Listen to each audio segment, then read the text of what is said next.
విజయమ్మ ఏదో ఇంట్లోనో అలా కూర్చుని ఉంటుంది. అలా కూర్చున్న దగ్గరికైతే ఊరు పెద్దలు వచ్చి చెప్తూ ఉంటారు. ఏం చెప్పింది చంచలమ్మ?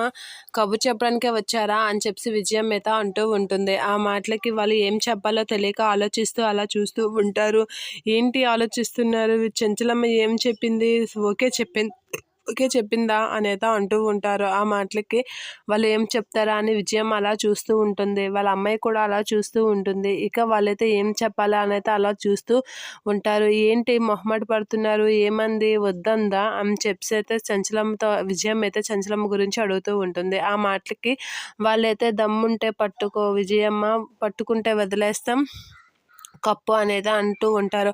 ఆ మాట వినగానే విజయం ఒకసారిగా షాక్ అవుతూ ఉంటుంది. సై అన్నారు అని చెప్పి అంటూ ఆ మాటలకి విజయం అయితే అలా వాళ్ళు చెప్తుంటే అలా చూసి షాక్ అవుతూ ఉంటుంది. వీళ్ళేంటి ఎలా చెప్తున్నారు అనేది షాక్ అవుతుంది. ఇక వాళ్ళ ఆయన కూడా షాక్ అవుతూ ఉంటారు. వాళ్ళు చెప్పిన డైలాగు చెప్తూనే ఉంటారు. అలా చెప్తూ ఉంటే విజయంకి ఒకసారిగా చాలా కోపం వేస్తుంది. ఇక చంచలమ్మ ఇలా చెప్పింది అని అనేసరికి ఆపండి అనేది అంటూ ఉంటుంది. ఈ విషయం మీకు ఎవరు చెప్పారు? చంచలమ్మేనా అని అంటే చంచలమ్మ కాదమ్మా, చంచలమ్మ కోడలైన సింధూర చెప్పింది అనేత అంటూ ఉంటారు వాళ్ళు విజయమ్మతో.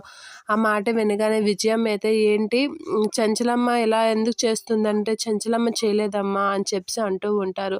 చంచలమ్మకి తరపున సింధూర అమ్మగారు ఇలా చెప్పారు అనేది అనేసరికి ఒకసారి విజయమ్మ అయితే షాక్ అవుతూ ఉంటుంది. ఏంటి సింధూర ఇలా చెప్పిందా అనైతే షాక్ అవుతూ ఉంటుంది విజయమ్మ.